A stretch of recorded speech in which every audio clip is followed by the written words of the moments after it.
नमस्कार, फर्स्ट बिहार झारखंड देख रहे हैं आप और आपके साथ तो मैं शकीना मलिक। बिहार में विधानसभा चुनाव होने वाले हैं, जिसको लेकर आपको बता दें कि एनडीए की तरफ से उन तमाम प्रत्याशी के नाम की लिस्ट जारी हो गई है। वहीं महागठबंधन की तरफ से भी आज जो बैठक हुई, जी हाँ, जिस बैठक में इन चारों सीटों पर लड़ने वाले उम्मीदवारों की नाम की घोषणा हो गई। इस बैठक के बाद जो सबसे बड़ी खबर निकलकर सामने आई है कि एनडीए ने आज बड़ी बैठक बुला ली। जी हाँ, चुनावी रणनीति को तैयार करने के लिए आज एनडीए की तरफ से सम्राट चौधरी के आवास पर अब बड़ी बैठक हुई। आज इन तमाम मुद्दों पर हमारे साथ बातचीत करने के लिए हमारे सहयोगी सदन मौजूद हैं। सदन, आज एनडीए की बैठक थी सम्राट चौधरी के आवास पर, क्या कुछ अहम मुद्दे थे? जी, 4 सीटों के ऊपर बिहार में उपचुनाव होना है। 2025 में बिहार विधानसभा चुनाव है। ऐसे में ये सेमीफाइनल माना जा रहा है, क्योंकि 4 सीटों को लेकर जिस तरीके से एनडीए ने हाई लेवल की बैठक बुलाई और जिसमें जेडीयू के प्रदेश अध्यक्ष उमेश कुशवाहा, राष्ट्रीय कार्यकारी अध्यक्ष संजय झा और लोक जनशक्ति पार्टी रामविलास के प्रदेश अध्यक्ष राजू तिवारी, वो तमाम जो घटक दल है, चाहे वो आरएलएम हो, उपेंद्र कुशवाहा की पार्टी हो, चाहे वो जीतन राम मांझी पार्टी के राष्ट्रीय अध्यक्ष संतोष सुमन हो, वो तमाम नेता आज जो एनडीए घटक दल के जितने बड़े नेता हैं वो सम्राट चौधरी के आवास पे पहुंचे 5 देश रत्न मार के। ये पहली बार ऐसी बैठक हुई है किसी डिप्टी सीएम के आवास पे, क्योंकि प्रदेश अध्यक्ष दिलीप जायसवाल है, लेकिन उनके आवास पे मीटिंग ना होने के बदले बल्कि डिप्टी सीएम सम्राट चौधरी के घर पे ये मीटिंग हुई है। भाजपा के प्रदेश अध्यक्ष दिलीप जायसवाल भी उस मीटिंग में आए और उसके बाद जदयू के राष्ट्रीय कार्यकारी अध्यक्ष जो है संजय झा भी वो खुद मौजूद थे और तमाम रणनीति बना ली गई है 4 सीटों के ऊपर जो उपचुनाव होना है, क्योंकि ये सेमीफाइनल माना जा रहा है। 2025 में चुनाव होना है और 4 सीट में से महागठबंधन का ही 3 सीट रहा है। एक सीट भले इमामगंज जो है वो जीतन राम मांझी वहां से विधायक थे, जो कि अब गया से सांसद बन गए, और चारों सीटों के ऊपर एनडीए के जो प्रत्याशी हैं, जो कैंडिडेट, उनकी घोषणा भी कर दी गई है। अगर बात करें तो इमामगंज से गया के सांसद जो जीतन राम मांझी थे, वो पहले वहां से विधायक हुआ करते थे। अब उनकी संतोष सुमन की पत्नी दीपा मांझी वहां से उम्मीदवार बनाई गई है।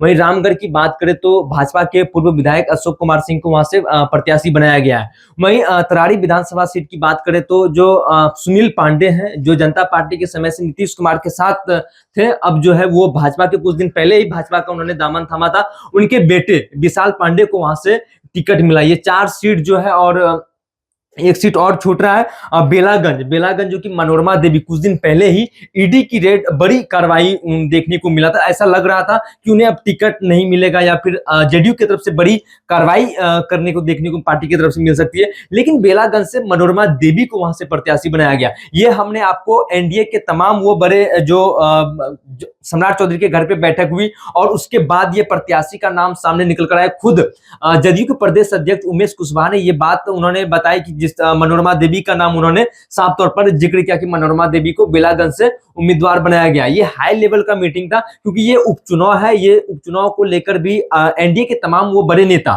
कंसस हैं और ये बैठक बुलाई गई और ये बैठक में तमाम वो बड़े जितने भी घटक दल है, सभी बड़े नेता वहां पे मौजूद रहे और काफी चर्चाएं हुई। और जो सवाल भी हम लोगों की तरफ से पूछा गया कि क्या रणनीति है, उसको लेकर उन्होंने साफ तौर पर कहा कि 4 सीट जीतने का हम लोगों ने लक्ष्य रखा है। वहीं महागठबंधन की अगर बात करें तो पहले एनडीए के पहले महागठबंधन ने प्रेस कॉन्फ्रेंस बुलाई, उन्होंने अपने सीटों का घोषणा किया, लेकिन बाद में एनडीए की जो घटक दल है सभी वो सम्राट चौधरी के आवास पे पहुंचते 2 बजे ये बड़ी बैठक बुलाई गई थी। और जो बड़ा सवाल जो निकलकर सामने आ रहा है कि विजय चौधरी ने पहले ही एनडीए की जीत की घोषणा कर दी है और उन्होंने कहा कि एनडीए की जीत हो जाएगी। क्या वाकई में ये जो रणनीति बन रही है, इससे लग रही है कि एनडीए जो है वो चुनाव में भारी पड़ने वाली है महागठबंधन पे? बिल्कुल, क्योंकि अगर हम बात करें तो रुपौली विधानसभा की अगर बात करें तो वहां से जिस तरीके से कलाधर मंडल को जेडीयू की तरफ से प्रत्याशी बनाया गया और जेडीयू से बगावत होकर रुपौली के पूर्व विधायक 5 बार से विधायक हुआ करते थे बीमा भारती आरजेडी में शामिल हो गई और वहां से आरजेडी के सिंबल पर पूर्णिया से वो चुनाव लड़ी थी। हालांकि वो हार गई, लेकिन जब वहां उपचुनाव में शंकर सिंह प्रत्याशी थे, वो निर्दलीय प्रत्याशी थे और जेडीयू की तरफ से कलाधर मंडल थे और रुपौली विधानसभा से आरजेडी के प्रत्याशी बनाए गए थे बीमा भारती को। बीमा भारती 3 नंबर पे आई थी और पहला नंबर पे शंकर सिंह की वहां पे निर्दलीय विधायक की जीत हुई थी। वो तमाम बड़े नेता नीतीश कुमार हो, सम्राट चौधरी हो, विजय सिन्हा हो, सभी कई मंत्री कई विधायक वहां पे गए थे प्रचार प्रसार करने के लिए, लेकिन फिर भी वहां पे दोनों एनडीए और महागठबंधन की हार हुई थी। ऐसे में एनडीए इस बार नहीं चाह रही है कि 2025 के पहले सेमीफाइनल है तो इसमें अपनी पूरी ताकत दिखाने की कोशिश की जा रही है। ये बड़ी बैठक बुलाई गई थी। अब बात करते हैं महागठबंधन के जो 4 प्रत्याशी हैं, 4 प्रत्याशी का भी नाम सामने आया है। एक और सवाल निकल कर सामने आ रहा है कि जदयू की तरफ से जो मनोरमा देवी खड़ी हुई है, जिनके ऊपर ऑलरेडी ईडी की भी गाज गिर चुकी है, लेकिन जदयू ने इतना बड़ा रिस्क लिया और ये बताया जा रहा है कि ये जदयू की दबंग महिला है जिनको इस बार जदयू जो है उन्होंने टिकट दिया है। क्या लगता है कि ये कुछ एनडीए में कुछ फर्क पड़ेगा या फिर उनके आने से कुछ दबाव और ज्यादा पड़ने वाला है जीत का? मनोरमा देवी पूर्व में भी एमएनसी रही है और काफी वहां पे पकड़ है उनका जी। जिसको लेकर जो प्रत्याशी उनके विपक्ष में है आरजेडी की तरफ से, तो उनको लेकर वहां पे मनोरमा देवी, हालांकि चर्चा पहले से चल रही थी कि मनोरमा देवी को वहां से बनाया जाएगा, लेकिन आधिकारिक तौर पर इसकी पुष्टि नहीं हुई थी कि मनोरमा देवी वहां से चुनाव लड़ेगी, क्योंकि ये ईडी का सवाल था और एक कोई भी पार्टी नहीं चाहेगी। लेकिन जेडीयू इसके बावजूद भी ये स्टैंड उठाई है कि मनोरमा देवी को वहां से प्रत्याशी बनाया जाए। सदन एक और जो अहम सवाल निकल कर आ रहा है कि आपको जीताराम मांझी की बहू भी इस बार चुनाव में देखने को मिलेगी और पहली बार वो चुनाव लड़ रही हैं। क्या कुछ रणनीति रहेगी? क्या जीताराम मांझी का जो भी अब तक जो उनका कार्यकाल रहा है वो तमाम दिखेगा उनकी बहू में इस बार चुनाव में? जी बिल्कुल, इमामगंज से जो दीपा मांझी को वहां से प्रत्याशी हम पार्टी ने बनाया है, एक नया चेहरा है, एक नया चेहरा। ये भी एक सवाल खड़ा कहीं ना कहीं उठता है। हालांकि वो इमामगंज जो है वो कहीं ना कहीं मांझी बहुल इलाका है, जिस समाज से समुदाय से आते हैं जीतन राम मांझी, क्योंकि जीतन राम मांझी वहां से कई बार जीते हैं, विधायक रहे हैं।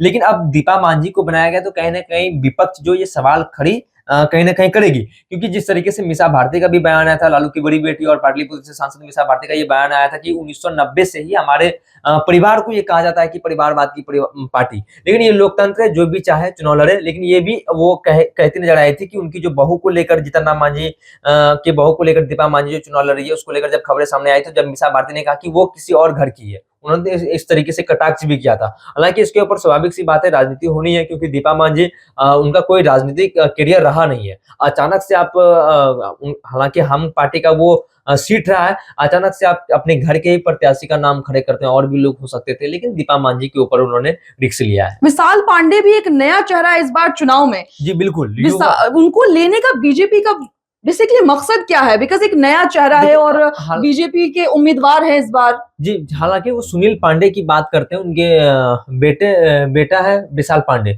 सुनील कुमार काफी बिहार की राजनीति में सक्रिय रहे हैं। जब 1990, 95, 2005-9 की बात करते उस समय वो नीतीश कुमार के साथ थे, समता पार्टी के समय से सुनील पांडे साथ में रहे हैं। हालांकि विशाल पांडे भी काफी सक्रिय हैं और युवा हैं, और कुछ दिन पहले ही भाजपा का दामन थामा था, और कहीं ना कहीं ये डील हुई थी सुनील पांडे की कि हाँ वो सीट, क्योंकि सुनील पांडे तो चुनाव नहीं लड़ सकते हैं, तो ऐसे में वो अपने पुत्र को लेकर बीजेपी में शामिल हुए थे, तो वो विशाल पांडे वहां से उम्मीदवार बनाए गए हैं भाजपा का।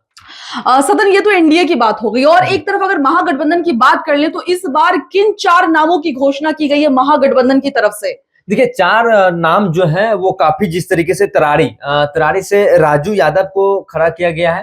हालांकि तरारी जो है सीपीआई एमएल का महागठबंधन में, सिर्फ वहां से सुदामा प्रसाद विधायक थे और वो अब सांसद बन गए हैं, सुदामा प्रसाद आरा के। तो ऐसे में ये सीट सीपीआई एमएल के थे, वो एक सीट, 4 सीट में से 3 सीट महागठबंधन का ही था, तो एक सीट सीपीआई एमएल के खाते में है, जो सुदामा प्रसाद वहां से विधायक थे और अब सांसद बन गए। राजू यादव को तरारी से सीट दिया गया। अगर बात करें तो बेलागंज से विश्वनाथ कुमार सिंह को बेलागंज से ये आरजेडी ने टिकट दी है। वहीं इमामगंज की बात करें तो रोशन कुमार मांझी, मैंने पहले भी बात है, मांझी समाज के लोग काफी है, काफी वोटर है, तो महागठबंधन की तरफ से आरजेडी ने रोशन कुमार मांझी को टिकट दिया है। वहीं रामगढ़ की बात करें तो जगदानंद सिंह, जो कि कद्दावर नेता है, राजद के प्रदेश अध्यक्ष जगदानंद सिंह के छोटे बेटे अजीत कुमार सिंह को ये सीट मिला है।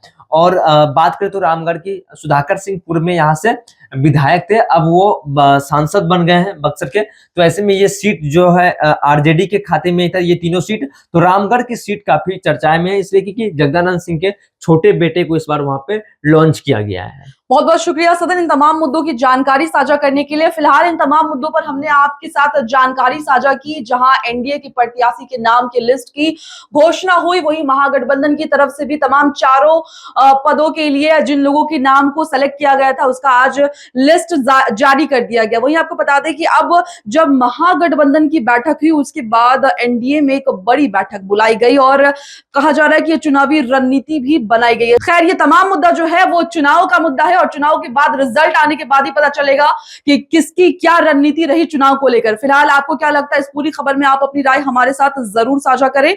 तब तक के लिए दें मुझे इजाजत। धन्यवाद। पैनोरमा ग्रुप, जो सोचता है वो करता है। आपके अपने सपनों का आशियाना। पूर्णिया वापस जाएंगे। जॉब छोड़ दिया है? मतलब ये घर कैसे चलेगा? हम करेंगे क्या? और माँ बाबूजी क्या बोलेंगे? इसलिए मैं एक और मिठाई का डब्बा लाया। अपने बिजनेस के लिए लोन अप्रूव हो गया। अरे लोन अप्रूव हो गया वो तो ठीक है, लेकिन पूर्णिया में हम रहेंगे कहाँ? अपना घर भी तो नहीं है वहां। इसलिए तो एक और मिठाई का डब्बा अलग से लाया हूं। हमने पूर्णिया में घर ले लिया है, पूर्णिया के ई होम्स पैनोरमा में। पूर्णिया में पैनोरमा ग्रुप लेकर आए हैं ई होम्स पैनोरमा। बड़ा घर, आलीशान जिंदगी और अत्याधुनिक सुविधाओं के संग। अरे अब क्यों मुंह मीठा करवा रही हो? क्योंकि हम घर वापसी जो कर रहे हैं। घर वापसी की खुशी पूर्णिया में ई होम्स पैनोरमा के संग। ई homes panorama, luxurious lifestyle redefined. Bharatiya Janata party का सदस्य बनने के लिए 8800002024 पर मिस्ड कॉल करें। निवेदक भारतीय जनता पार्टी बिहार।